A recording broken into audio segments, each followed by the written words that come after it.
Despite a week of protests from the community in Elizabeth City, North Carolina, today a judge denied a request to release body camera footage of the shooting of Andrew Brown Jr. by sheriff's deputies to the public for at least the next 30 days. He cited ongoing investigations. And Brown's family won't get to see additional footage until the faces of the deputies involved are blurred to protect their identities. The judge did order that 4 body cam videos and 1 dash cam be made available to the family within the next 10 days, as opposed to the 1 20-second video the family viewed on Monday. In a statement, family attorney Ben Crump said he was disappointed, quote, in this modern civil rights crisis where we see black people killed by the police everywhere we look. Video evidence is the key to discerning the truth and getting well-deserved justice for victims of senseless murders, unquote. Body camera footage is the focus of another death in police custody, this one of 26-year-old Mario Gonzalez in California on April 19th.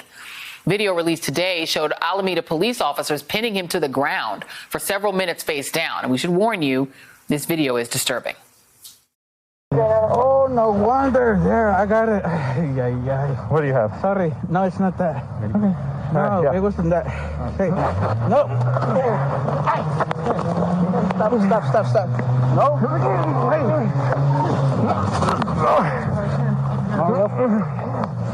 Wait.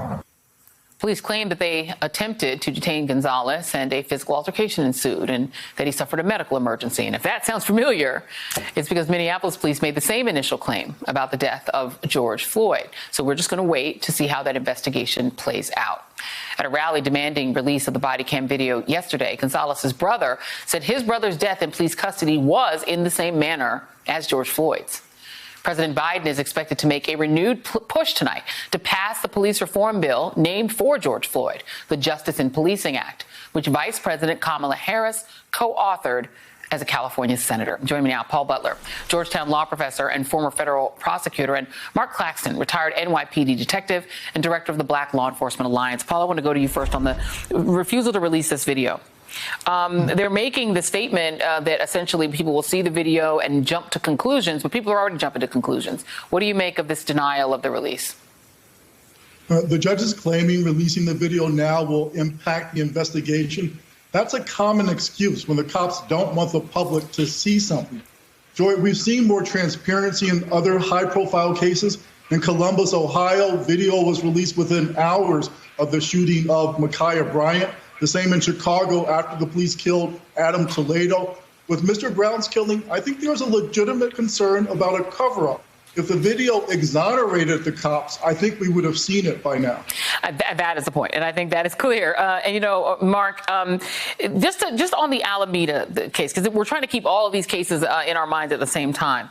But there are similarities between that case, the statement that was put out, and the statement that was put out on George Floyd. In George Floyd's case, they say officers were able to get the suspect into handcuffs and noted he appeared to be suffering medical distress. Officers called for an ambulance. He was transported to Hennepin County Medical Center in an ambulance where he died a short time later. That was a lie. And here in the Mario Gonzalez case, that officers attempted to detain the man and a physical altercation ensued.